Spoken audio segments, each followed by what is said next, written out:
Brought to you by खाता book. मैं बाद में दे दूं? देखिए, अब इनका शर्माने का दवा तो कोई है नहीं, लेकिन उधार वापस लाने का फार्मूला है। क्या? कैसे? खाता बुक डाउनलोड करिए, ये उधारी का रिमाइंडर भेजे और उधारी वापस लाए फटाफट। माथुर के पैसे आ गए। खाता बुक, बिजनेस हुआ इजी। नमस्कार, बिहार तक में आपका स्वागत है। मैं अभी मौजूद हूँ पटना आरा रोड पर, और पटना से आरा जाने में कितनी मुश्किलों का सामना करना पड़ रहा था पिछले कुछ वर्षों से, कुछ क्या ये एक दशक से जो स्थिति थी वो स्थिति अब बदलने वाली है, और इसलिए मैं यहाँ पर खड़ा हूँ। सबसे पहले मैं आपको पुराने दिन याद दिलाना चाहूँगा, जो अभी भी वर्तमान में भी स्थिति वही है। ये कोइलवर पुल पुराने वाला लोहे का जो आप देख रहे हैं, जिसमें सड़क यातायात और रेल दोनों के लिए अंग्रेज़ों का बनाया हुआ 1862 ईस्वी का ये पुल, पुराना पुल, करीब 160 वर्ष होने जा रहे हैं इस पुल के। सोन नदी पर बना हुआ ये पुल है, और इस पुल के ऊपरी भाग में रेल चलती है। करीब 180 ट्रेनें हावड़ा और मुगलसराय रूट पर इस पुल से होकर गुजरती है। हालांकि अभी कोरोना काल में तो अभी रेल पूरी तरह से रेलों का परिचालन नहीं हुआ है, लेकिन काफ़ी समय से ये रेलवे का और सड़क यातायात दोनों का भार ये पुल सहती रही है। अब्दुल बारी पुल कहा जाता है इसे। पटना से अगर आपको आरा जाना है, बक्सर जाना है, बलिया जाना है, बनारस जाना है, उत्तर प्रदेश के किसी इलाके में जाना है, तो इसी पुल से होकर गुजरना पड़ेगा। और काफ़ी मुश्किल भरा वो दौर रहता था, क्योंकि ये काफ़ी संकीर्ण पुल है अब्दुल बारी, और हमेशा इसमें वन वे की व्यवस्था करनी पड़ती है ताकि वाहन ठीक से निकल पाए, क्योंकि एक बार में एक वाहन जा सकता है और एक जा ही सकता है, और आने के लिए फिर दूसरी तरफ से उसको रोकना पड़ता है, फिर दूसरी तरफ से वाहन गुजरते हैं। तो काफ़ी मुश्किल वाला दौर था। और मुझे याद है कि आडवाणी, लाल कृष्ण आडवाणी एक रथ यात्रा लेकर निकले थे सिताब दियरा से, और उनका जो रथ था वो बस में बना हुआ इसी पुल में वो फंस गया था, और काफ़ी मशक्क़त करने के बाद इस पुल से उस रथ को निकाला गया था। आडवाणी जी को भी काफ़ी दिक्कत हुई थी, लेकिन आम लोगों को तो रोज़ ही दिक्कतों का सामना करना पड़ रहा था। लेकिन अब क्या है कि मैं जहाँ पे खड़ा हूँ ये एक पुल है, NHAI का बनाया हुआ एक पुल, जिसका अभी उद्घाटन नहीं किया गया है।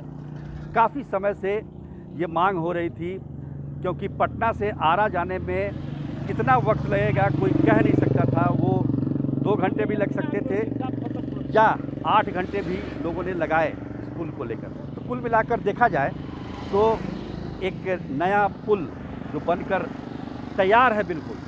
हालांकि अभी यातायात के लिए खोला नहीं गया है, इसका उद्घाटन नहीं किया गया है, और बिहार में चुनाव है, और चुनाव की वजह से जो आचार संहिता लागू है उसकी वजह से इसका उद्घाटन रुका हुआ है। ये 6 लेन का पुल है, पहले ये 3 लेन का था, बाद में इसे 6 लेन में तब्दील कर दिया गया। दक्षिणी छोर का जो लेन है वो पूरी तरह से बनकर तैयार है। 194 करोड़ की लागत से सोन नदी पर ये नया पुल बना है। इस पुल को काफ़ी पहले बन जाना चाहिए था मेरे ख्याल में, क्योंकि बिहार में जब NDA की सरकार आई तो बहुत सारे पुल बनाए उन्होंने, गंडक पर, गंगा पे, लेकिन इस सोन नदी पर जो कोइलवर के बगल में पुल की ज़रूरत जितनी शिद्दत से की जा रही थी उसको नहीं बनाया गया। एक पुल, ये पुराने पुल के दूसरी साइड में एक पुल बनाने की कोशिश हुई थी, लेकिन वो कामयाब नहीं हो पाया था। लेकिन अब ये सपना साकार हो रहा है कि काफ़ी कम समय में लोग अब पटना से आरा तक की यात्रा कर सकेंगे इस पुल के ज़रिए। 72 पाए हैं इस पुल में, और अभी जो ये आप 3 लेन का जो पुल देख रहे हैं ये बिल्कुल तैयार है। इसको हालांकि मार्च 2020 में 31 मार्च 2020 को ही इसको पूरा कर लेना था, लेकिन थोड़ा डिले हुआ, बाद में कोरोना और लॉकडाउन की वजह से प्रोजेक्ट में देरी हुई। अब ये पुल पूरी तरह से तैयार है, लेकिन उद्घाटन के लिए समय नहीं मिला, क्योंकि आचार संहिता लागू कर दिया गया। और इसके ठीक बगल में एक 3 लेन का और पुल बन रहा है, यानी कि 3 and 3 6 लेन का ये पुल होगा। भविष्य की ज़रूरतों को ध्यान में रखते हुए इस पुल का निर्माण किया गया है, क्योंकि जिस रफ्तार से वाहनों की संख्या बढ़ रही है, यातायात बढ़ रहे हैं, उस हिसाब से पुलों का चौड़ीकरण होना बहुत ज़रूरी है।